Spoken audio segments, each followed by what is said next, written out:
Melanjutkan karya Apung Suwarna, kisah keris Kiai Setan Kober. Pada kesempatan ini, dalam episode Pasukan Panarukan terdesak mundur. Selamat menikmati. Salam budaya. Monggo kula aturi subscribe, like, komen, saha share. Matur nuwun.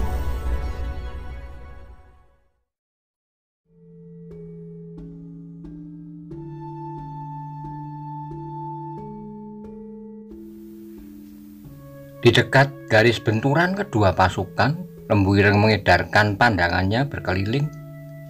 Dilihatnya para prajurit kedua belah pihak sedang gigih bertempur.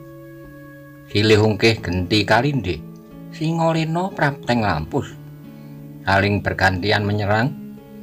Yang lengah akan terkena senjata lawannya. Lembu Ireng maju ke depan beberapa langkah, lalu pandangannya menatap tajam beberapa puluh langkah di sampingnya. Dilihatnya Menak Alit sedang bertempur melawan seorang perwira pasukan Demak. Tatapan mata Lembu Ireng yang tajam telah dapat mengetahui pakaian yang dipakai oleh lawan Menak Alit adalah seorang tumenggung. Kalau melihat pakaiannya, lawan Menak Alit adalah seorang tumenggung. Mungkin tumenggung itu yang menjadi senopati pengapit pasukan Demak, desis Lembu Ireng. Berarti lawan Menak Alit itu adalah seorang senopati Demak yang harus kubunuh, kata Lembu Ireng dalam hati. Dan ia pun segera bersiap untuk mengeroyok lawan Menak Alit. Saat kemudian Lembu Ireng segera melompat ke depan dan berlari mendekati Menak Alit yang sedang bertarung ketat melawan seorang perwira Demak. Tapi Lembu Ireng yang sedang berlari merasa terkejut dan cepat-cepat menghentikan langkahnya ketika tiba-tiba di depannya telah berdiri seorang yang membawa tombak dan berpakaian seorang tumenggung dari pasukan Demak. "Berhenti, kau akan mencampuri urusan seorang senopati pengapit. Kau akan mengeroyok berdua," kata orang yang berdiri di hadapannya. "Siapa namamu, Tumenggung?" kata Lembu Ireng. "Aku Tumenggung Ronopati," kata Tumenggung Ronopati. "Aku Lembu Ireng dari lereng Gunung Semeru." Tumenggung, kau dengar, aku berada di peperangan, aku bebas pergi kemanapun," kata Lembu Ireng. Tumenggung Ronopati tidak mau berlama-lama, kedua tangannya pun menggenggam landaian tombaknya semakin erat.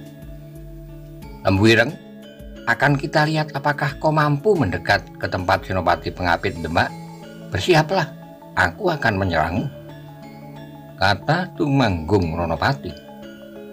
Lembu Ireng menjadi marah, ia tidak menjawab dan tiba-tiba tanpa diduga ujung trisulanya dengan cepat mematuk ke arah dada Tumenggung Ronopati. Tumenggung Ronopati waspada, cepat ayunan trisula Lembu Ireng. Cepat itu pula tombak yang dipegang oleh kedua tangannya bergerak memukul trisula yang menyerangnya. Terjadi benturan keras, landaian trisula Lembu Ireng terkena hantaman landaian tombak Tumenggung Ronopati. Benturan kedua landaian yang terbuat dari kayu pilihan itu mengakibatkan tangan keduanya menjadi bergetar. Lembu Ireng terkejut, dengan cepat ditariknya trisula andalannya. Kemudian dengan sekali putaran, ujung trisula mengancam kepada lawannya. Tapi yang dilawannya adalah Tumenggung Ronopati dari Kesatuan Wiroradyo, sebuah kesatuan prajurit Kesultanan Demak yang memang khusus bersenjatakan sebatang tombak. Dengan cepat Tumenggung Ronopati mundur selangkah menghindar dari goresan tiga buah ujung trisula yang tajam, sehingga serangan trisula Lembu Ireng tidak mengenai tubuhnya. Kembali Lembu Ireng menarik mundur senjatanya, kemudian dengan cepatnya ia menggerakkan trisulanya menusuk ke beberapa tempat yang mematikan di tubuh lawannya. Tumenggung Ronopati pun membalasnya. Pengalamannya yang hampir sepanjang hidupnya bertarung dengan menggunakan senjata tombak sangat membantunya dalam menghadapi lawannya yang kali ini menggunakan senjata trisula. Sejak Puluhan tahun yang lalu ia telah menjadi prajurit Kesultanan Demak di Kesatuan Wiroradjo yang khusus bersenjatakan tombak, sehingga gerakan tombaknya seperti telah menyatu dengan dirinya. Dengan cepat tombak di tangannya diputar seperti baling-baling, kemudian ujung tombaknya mematuk tinggi dada. Lalu dengan cepat pangkalan dianya pun dengan kerasnya menyapu kaki lawannya. Lembu Ireng sangat terkejut, ia segera melompat untuk menghindari serangan tombak lawannya, dan dengan cepat ia membalas dengan serangan Trisula yang terjulur lurus ke arah leher. Saat kemudian Tumenggung Ronopati dan Lembu Ireng telah terlibat dalam pertarungan yang sengit, sehingga beberapa prajurit yang bertempur di dekatnya telah menyingkir agak jauh, khawatir terkena ujung tombak atau ujung Trisula yang bergerak cepat. Berapa kali dua landian dari kayu yang kuat saling berbenturan. Sekejap kemudian ujung bilah tombak bergetar mengancam dada, lalu dibalas dengan ujung Trisula yang bergerak cepat akan menusuk leher. Sementara itu di induk pasukan Panarukan, Senopati Agung Tumenggung Jayarana mengamati jalannya pertempuran yang sedikit berat sebelah. Ternyata pasukannya dapat didesak mundur beberapa langkah oleh pasukan Demak. Jumlah prajurit Panarukan ternyata lebih sedikit dibandingkan jumlah prajurit Demak, katanya dalam hati. Trenggono akan aku tantang untuk berperang tanding, seorang lawan seorang, desis Senopati Agung Panarukan. Ki Tumenggung yang mengenal watak Sultan Trenggono mempunyai keyakinan kalau Sultan Demak itu tidak akan menolak tantangannya. Trenggono bukan seorang penakut. Dia tidak pernah menghindar dari tantangan lawannya, kata Tumenggung Jayarana dalam hati.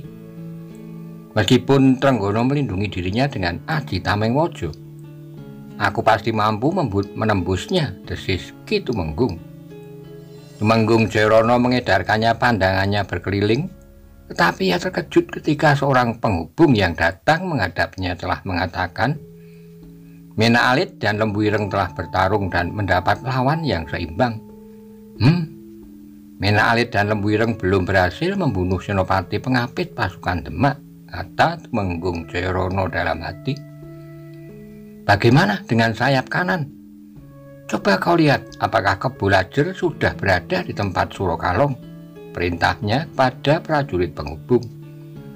Penghubung itu pun segera berlari ke sayap kanan pasukan Panarukan, dan dilihatnya Kebo Lajer yang di tangannya menggenggam sebuah pedang sedang berjalan dengan cepat mendekati pertarungan Surokalong melawan seorang perwira pasukan Demak.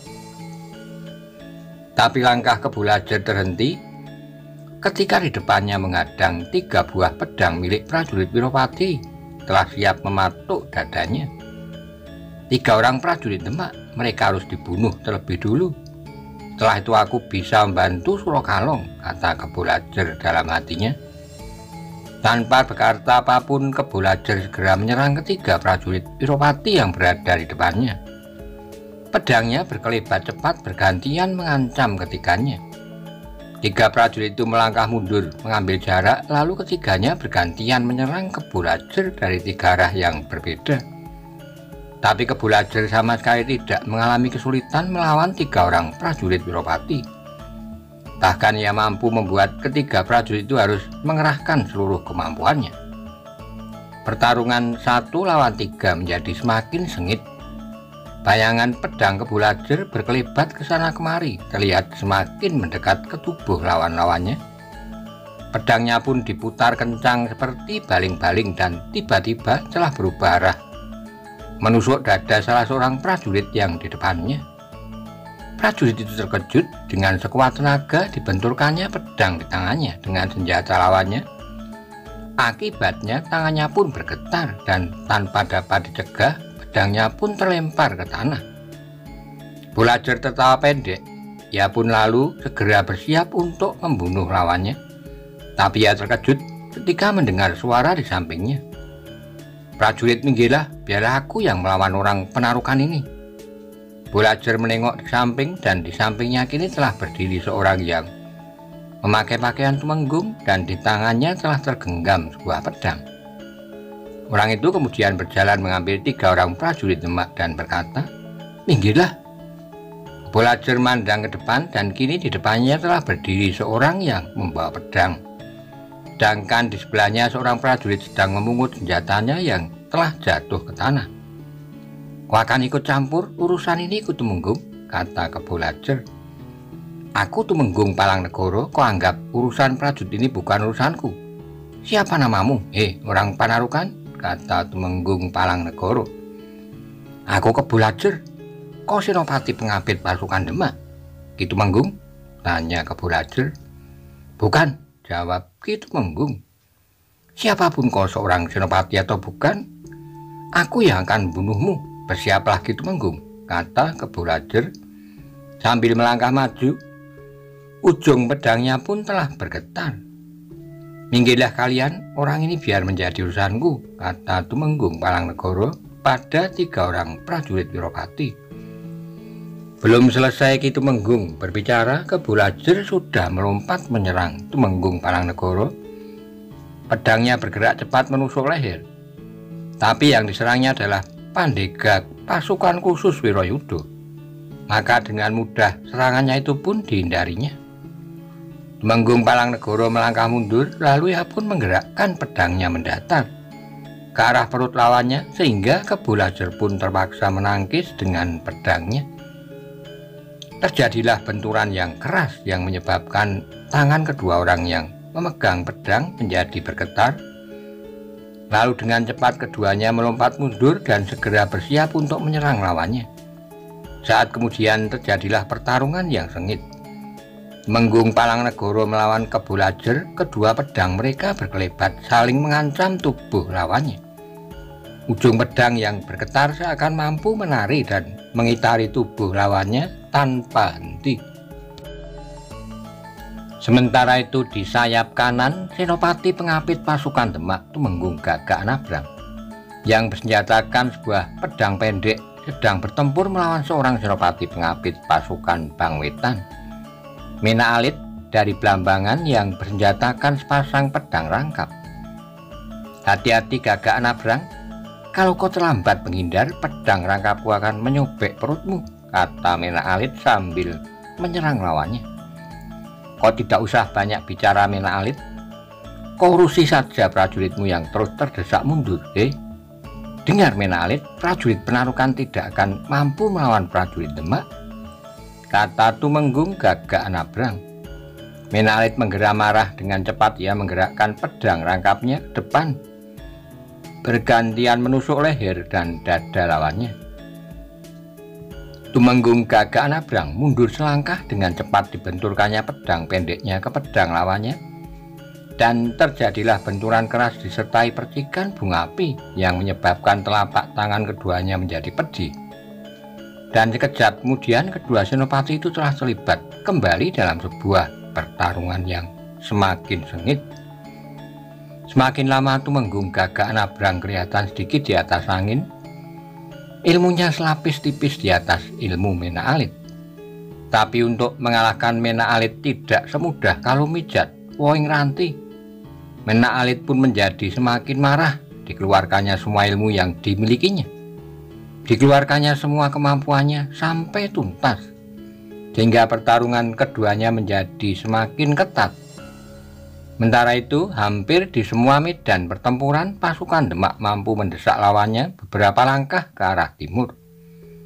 Di tengah induk pasukan Demak di barisan depan, Ronggo Pideksa bersama para prajurit lainnya terus mendesak maju. Beberapa kali prajurit Penarukan harus melawan Ki Ronggo dengan 2 atau 3 orang prajurit bersama-sama. Senopati Agung Panarukan berada di tengah pasukan induk. "Masih agak jauh, dia dilindungi beberapa lapis prajurit," kata Ki Ronggo dalam hati.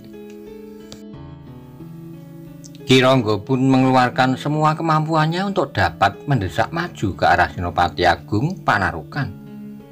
Berapa puluh langkah di belakang Ronggo Pideksa, Senopati Agung pasukan Demak, Sultan Trenggono sedang mengamati pertempuran keseluruhannya. Di induk pasukan maupun di sapit kanan dan sapit kiri pada gelar sapit turang. Kanjeng Sultan melihat meskipun pasukan Demak mampu mendesak mundur pasukan Bangwetan beberapa langkah, tetapi belum mampu memecah dan menghancurkan gelar Cakrobyuha dari pasukan Panarukan. Senopati Agung Kanjeng Sultan Trenggono akhirnya mengambil sebuah keputusan. Lalu ia pun berkata pada Tumenggung Gajah Birowo, "Kibarkan 2 buah bendera merah di ekor gelar sapi turang sekarang." Tumenggung Gajah Birowo manggil 2 orang penghubung, lalu diperintahkan untuk mengibarkan 2 bendera merah di ekor gelar sapi turang di pesisir dan di barisan paling belakang pasukan Demak. Seorang penghubung kemudian berlari menyusup di antara riuhnya pertempuran, berlari dengan cepat ke pantai yang terletak tidak jauh dari daerah pertempuran, menemui beberapa prajurit yang berjaga di sana, dan beberapa saat kemudian salah seorang prajurit itu mengibarkan sebuah bendera berwarna merah yang berukuran besar, lalu menggerakkan ke kanan dan ke kiri sehingga dapat terlihat dari puluhan perahu pasukan Jolopati yang berlabuh tidak jauh dari pesisir. Di atas salah satu perahu, Tumenggung Siong Laut tanggap atas isyarat yang diberikan oleh para prajurit yang berada di pesisir, sehingga ia pun memerintahkan untuk mengangkat sauh. Di perahu yang lain, Ki Panji Sokoyono dan Ki Ronggo Pawiro maupun lurah prajurit lainnya juga telah mengangkat sauhnya siap menjalankan perintah Senopati Agung. Dan tak lama kemudian semua perahu Jolopati telah didayung oleh para prajurit telah bergerak menuju pantai. Di dalam riuhnya pertempuran, seorang penghubung pasukan Demak lainnya segera berlari ke barisan paling belakang, lalu menggerakkan bendera merah kanan dan ke kiri, dan beberapa saat kemudian para prajurit Turonggo Seto yang dipimpin oleh Panji Honggopati dengan pedang di tangannya telah bergerak menuju ke barisan depan, siap menyerbu prajurit Panarukan. Matahari semakin tinggi, seakan-akan tidak ingin menyaksikan darah tertumpah di medan pertempuran yang sedang berlangsung di dekat pesisir sebelah barat Panarukan. Tinduk pasukan Panarukan, Senopati Agung pasukan Panarukan Tumenggung Jayarana telah mendapat laporan dari beberapa penghubung secara terus-menerus. 2 orang penghubung mengabarkan pasukan Panarukan di sayap kanan maupun sayap kiri telah terdesak. Mereka terpaksa bergerak sedikit ke belakang karena jumlah pasukan lawan yang lebih banyak. Belum sempat aku menantang Trenggono untuk berperang tanding, pasukanku telah dapat didesak mundur, kata Tumenggung Jayarana dalam hati. Berapa saat yang lalu Tumenggung Jayarana telah mendapat laporan bahwa Menak Alit dan Lembu Ireng telah bertarung sengit melawan 2 orang perwira Demak. Kini datang penghubung lainnya yang melaporkan Surokalong dan Kebulajer juga telah mendapatkan 2 orang lawan yang seimbang di sayap kanan. Ternyata tidak mudah untuk mengalahkan senopati pengapit pasukan Demak, desis Ki Tumenggung. Baru saja Tumenggung Jayarana akan memikirkan ke-4 orang yang merupakan gerigi tajam gelar Cakrobyuha, ternyata mendapatkan lawan yang seimbang serta memikirkan pasukannya yang terdesak terus-menerus. Ia terkejut dan merasa khawatir ketika seorang penghubung lainnya baru saja memberitahukan bahwa puluhan perahu yang berada di arah utara telah bergerak mendekati pesisir. Melawan pasukan Demak yang di darat saja kita sudah kalah dalam jumlah prajurit dan bisa didesak mundur ke timur. Apalagi nanti kalau ditambah dengan ratusan prajurit Jolopati yang berada di atas perahu, kata Tumenggung Jayarana dalam hati. Kalau nanti ratusan prajurit laut Jolopati sudah menusuk pasukan Panarukan di arah utara gelar Cakrobyuha, maka pasukan Panarukan sudah tidak mempunyai waktu lagi untuk menyelamatkan diri. Mereka akan dijepit dari arah barat dan utara, kata Tumenggung Jayarana mengeluh dalam hati. Kalau dibiarkan seperti ini, maka sebentar lagi pasukan Jolopati yang segar akan menggilas prajurit Panarukan di sisi kanan gelar Cakrobyuha di dekat pesisir, desis Senopati Agung Panarukan. Belum sempat ia menemukan jalan yang terbaik untuk pasukannya, datang seorang penghubung lainnya yang mengatakan puluhan pasukan berkuda Demak telah bergerak ke depan dan siap menyerbu pasukan Panarukan. Ternyata pasukan Jolopati dan Turonggoseta yang masih segar segera terjun ke peperangan. Bentar lagi mereka akan menyerang dan mengobrak-abrik pasukan Panarukan yang kelelahan, desis Tumenggung Jayarana. Sekali lagi Tumenggung Jayarana mengedarkan pandangannya berkeliling. Dilihatnya pasukan Panarukan masih tetap terdesak dan sedikit mundur ke belakang. Apabila nanti pasukan Jolopati dan Turonggoseta telah terlanjur bertempur melawan pasukan Panarukan, maka kekalahan pasukan Panarukan hanya tinggal sepenginang saja, kata Tumenggung Jayarana mengeluh dalam hati. Senopati Agung Panarukan dengan cepat mengambil sebuah keputusan yang pahit. Mumpung pasukannya masih mempunyai kesempatan untuk menyelamatkan diri. Tak lama kemudian terdengar suitan nyaring pendek 2 kali dari arah Tumenggung Jayarana. Lalu suitan itu diteruskan oleh beberapa penghubung ke seluruh medan pertempuran. Mendengar suitan keras 2 kali, maka seluruh pasukan gabungan Panarukan, Blambangan, Wengker dan Gelang-Gelang perlahan-lahan mundur ke arah timur.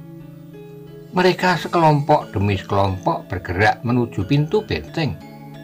Perintah untuk mundur telah diberikan kepada semua pasukan Panarukan, dan sebagian dari mereka telah masuki benteng kota melalui pintu gerbang yang masih terbuka. Jangan dikejar, biarkan mereka mundur masuk ke benteng kota. Kita hindari korban yang terlalu banyak. Di sana banyak perempuan dan anak-anak, kata Senopati Agung pasukan Demak. Kanjeng Sultan Trenggono yang juga berpikir pasukan Demak kurang mengenal lekuk-liku sudut kota Panarukan.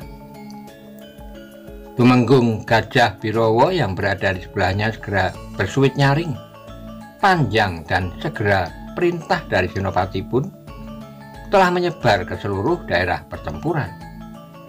Jangan dikejar, biarkan mereka mundur, teriak beberapa lurah prajurit. Di sayap kanan pasukan Panarukan, Surokalong yang sedang bertempur dengan Tumenggung Suropati menjadi marah sekali karena baju kesayangan telah robek jengkal oleh tusukan tombak lawannya yang tajam. Senopati, kau atau aku yang akan mati di sini, kata Surokalong dengan suara bergetar. Untung hanya bajumu yang robek, Surokalong. Bentar lagi tombakku akan membuat kau tidak bisa pulang ke Wengker, kata Tumenggung Suropati. Kemarahan Surokalong sudah sampai puncaknya. Ia kemudian menggerakkan talinya untuk menyerang lawannya, Senopati pengapit pasukan Demak. Keduanya pun kembali bertarung dengan sengit, tetapi Surokalong menjadi terkejut ketika mendengar suitan isyarat mundur dari arah pasukan Panarukan. Surokalong pun segera mengendorkan tekanannya dan bersiap menghentikan serangannya. Tapi ia masih tetap waspada terhadap serangan mendadak dari Tumenggung Suropati. Surokalong berdiri tegak, tangannya memegang tali pusakanya, matanya tajam menatap lawannya. Tumenggung Suropati yang masih tegak berdiri dengan memegang tombaknya. Saat kemudian Surokalong pun mundur perlahan-lahan sambil tetap waspada. Ia siap dan berjaga-jaga atas serangan dari pihak lawan. Tumenggung Suropati yang juga mendengar perintah dari Senopati Agung Demak, ia sama sekali tidak mengejar lawannya. Ki Tumenggung membiarkan Surokalong mundur ke arah timur. Aku belum kalah, kita bertemu lain kali, Senopati, teriak Surokalong yang sudah berada di dalam pasukan Panarukan. Tidak jauh dari tempat Surokalong bergerak mundur, Tumenggung Palangnegara masih bertarung sengit dengan Kebolajer. Keduanya saling menyerang dan saat itu pundak Kebolajer telah tergores oleh pedang lawannya. Hanya sebuah goresan kecil tetapi telah menjadikan darah Kebolajer mendidih. Dengan berteriak keras, Kebolajer bersiap mata kaji kebanggaannya. Ia sudah bertekad menggunakan ilmunya yang tertinggi untuk membunuh lawannya, Tumenggung Palangnegara. Kedua kakinya pun segera direnggangkannya, ujung pedangnya pun telah menunjuk ke depan dan telah bergetar siap melumat tubuh lawannya. Kebolajer berdiri terpaku tanpa diduga. Ketika baru saja ia akan mulai persiapan mata kaji kebanggaannya, tiba-tiba terdengar perintah berupa isyarat suwitan pendek 2 kali, yang merupakan isyarat dari Senopati Agung Tumenggung Jayarana, perintah yang mengharuskan semua pasukan Bangwetan mundur dan berlindung di dalam benteng. Mendengar perintah itu, Kebulajar pun segera menarik napas panjang, meredakan gejolak darahnya yang terasa sudah hampir menggelora, seakan-akan sedang mencari penyaluran keluar untuk menghancurkan lawannya. Kini Tumenggung Palanegara dan Kebulajar berdiri berhadapan, tapi perintah dari Senopati Agung mengharuskan Kebulajar untuk menghentikan pertarungannya, dan ia pun bersiap untuk mundur bersama para prajurit lainnya. Tumenggung Palanegara masih memegang senjatanya dengan erat. Ketika ia melihat lawannya, Kebulajar melompat mundur. Ia pun tidak mengejarnya dan membiarkan lawannya mundur ke timur bersama para prajurit Panarukan lainnya. Gerak mundur pasukan Panarukan terjadi di semua medan pertempuran. Di induk pasukan di sayap kiri maupun sayap kanan, terlihat ribuan prajurit perlahan-lahan mundur ke arah timur. Berapa orang terlihat memapah prajurit yang terluka. Mereka bergerak memasuki benteng kota Panarukan. Prajurit yang terluka telah berada dalam perlindungan para prajurit lainnya. "Cepat lari!" teriak beberapa orang yang berada di pintu gerbang benteng kota. Lalu puluhan prajurit Bangwetan berlari memasuki jalan-jalan di kota Panarukan. Di pihak pasukan dari Demak, semua prajurit patuh pada perintah Senopati Agung. Semua prajurit tidak ada yang mengejarnya, mereka hanya berjalan dengan jarak 10-20 langkah, mengikuti langkah pasukan Panarukan yang mundur ke dalam benteng. "Jangan dikejar!" teriak Ronggo Pitekso dari induk pasukan. Sementara itu di sayap kiri pasukan Panarukan, Menak Alit yang mendengar suara suwitan telah mengendorkan serangannya. Lalu ia pun berteriak keras kepada lawannya. "Kita belum selesai, Gagak Nabrang." Tumenggung Gagak Nabrang tidak menjawab, tapi ia melihat Menak Alit menghentikan serangannya, lalu perlahan-lahan bergerak mundur ke belakang, dan Ki Tumenggung pun tidak mengejarnya. Ia membiarkan lawannya bergerak mundur ke arah timur bersama ribuan prajurit Panarukan lainnya.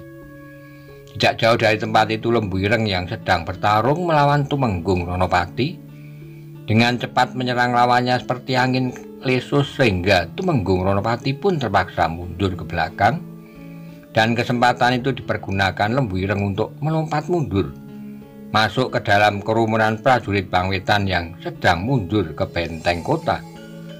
Tumenggung Ronopati yang kedua tangannya masih menggenggam senjatanya berniat akan mengejarnya, tetapi perintah dari Senopati Agung Demak telah membuatnya hanya berdiri dan membiarkan Lembu Ireng menuju ke tengah prajurit Bangwetan yang sedang bergerak mundur ke timur.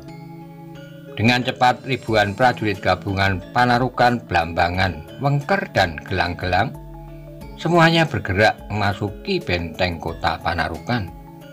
"Cepat masuk ke dalam, semuanya lari, cepat!" teriak seorang lurah prajurit Panarukan di pintu benteng. Para prajurit yang telah mundur mendekati pintu gerbang segera berlari cepat masuk ke dalam benteng, sehingga gerak mundur pasukan Bangwetan menjadi lancar. Di induk pasukan Bangwetan, Tumenggung Jayarana bersama Kanjeng Bupati perlahan-lahan juga mundur ke arah kota Panarukan. "Apa boleh buat, Kanjeng Bupati? Kita terpaksa mundur karena pasukan tempur laut Jolopati dan pasukan berkuda Turanggaseto akan segera menyerang. Kalau kita teruskan perang ini, kita bisa tumpes tapis tanpa sisa," kata Tumenggung Jayarana. "Ya, mari kita semua mundur masuk ke dalam benteng," jawab Kanjeng Bupati. Upaya mundur pasukan Panarukan berlangsung cepat. Sebelum pasukan laut Jolopati dan pasukan Turanggaseto menyerbu ke dalam pertempuran, maka sebagian besar pasukan sudah berada di dalam benteng kota. Pasukan Demak pun terlihat hanya mengikuti saja perjalanan prajurit Bangwetan yang mundur ke dalam kota Panarukan. Tak berapa lama, semua pasukan Bangwetan telah memasuki benteng kota Panarukan. Lalu pintu gerbang pun ditutupnya dari dalam. Daun pintu yang besar itu pun diselarak dengan 2 batang kayu yang berukuran besar dan kuat. Para prajurit Demak pun kemudian bergerak ke depan mendekat dalam jarak yang aman, 20 atau 30 langkah dari benteng kota Panarukan. Senopati Agung pasukan Demak turun dari kudanya, kemudian dengan diapit oleh Tumenggung Gajah Birowo dan Tumenggung Suronoto. Mereka bertiga berjalan ke depan dan berhenti agak jauh dari pintu gerbang. Tak lama kemudian, Kanjeng Sultan Trenggono manggil Tumenggung Gajah Birowo. Tumenggung Gajah Birowo, kumpulkan semua senopati dan para tumenggung sekarang, perintah Kanjeng Sultan. Sendika dawuh Kanjeng Sultan, kata Tumenggung Gajah Birowo. Tumenggung Gajah Birowo kemudian memerintahkan beberapa prajurit untuk menghubungi para senopati dan para tumenggung untuk segera menghadap Kanjeng Sultan. Berapa saat kemudian datanglah kedua senopati pengapit, Tumenggung Suropati dan Tumenggung Gagak Anabrang. Disusul kedatangan Tumenggung Ronopati dan Tumenggung Palang Negoro. Setelah itu terlihat pula Tumenggung Siung Laut yang telah datang bersama beberapa orang prajurit Suropati. Ketika semua tumenggung sudah mendekat dan berkumpul di hadapannya, maka Sultan Trenggono pun kemudian berkata kepada semua pandega pasukan Demak, para senopati dan para tumenggung, saat ini kita mengalami kesulitan mengalahkan pasukan Panarukan yang telah mundur ke dalam benteng.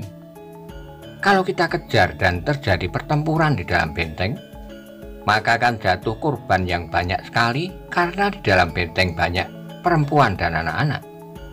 Di samping itu, para prajurit Demak belum mengenal liku-liku kota Panarukan. Jangan sampai banyak korban dari pasukan Demak, karena di dalam kota Panarukan mungkin terdapat banyak jebakan. Biarkan mereka berada dalam benteng kota Panarukan. Kita kepung mereka temu gelang sampai mereka kehabisan perbekalan dan menyerah pada kita, kata Senopati Agung Sultan Trenggono. Tumenggung Gajah Birowo bersama para tumenggung yang lain telah mendengar keputusan Kanjeng Sultan sebagai Senopati Agung. Tapi mereka menyadari saat ini memang keputusan Kanjeng Sultan ini adalah yang terbaik. Meskipun semuanya akan mengalami kesulitan, baik yang di dalam benteng maupun yang di luar benteng. Bagaimanapun, semua orang yang berada di dalam benteng kota Panarukan akan mengalami kesulitan. Ribuan prajurit Bangwetan maupun semua penduduk yang berada di dalam benteng kota Panarukan semuanya membutuhkan bahan makanan dan air tiap hari. Demikian juga pasukan Demak dan pasukan dari Bangkuron yang mengepung benteng kota secara temu gelang. Mereka jumlahnya jauh lebih banyak daripada pasukan Bangwetan, sehingga kebutuhan bahan makanan dan air adalah lebih besar. Nanti malam kita berkumpul lagi, kata Kanjeng Sultan.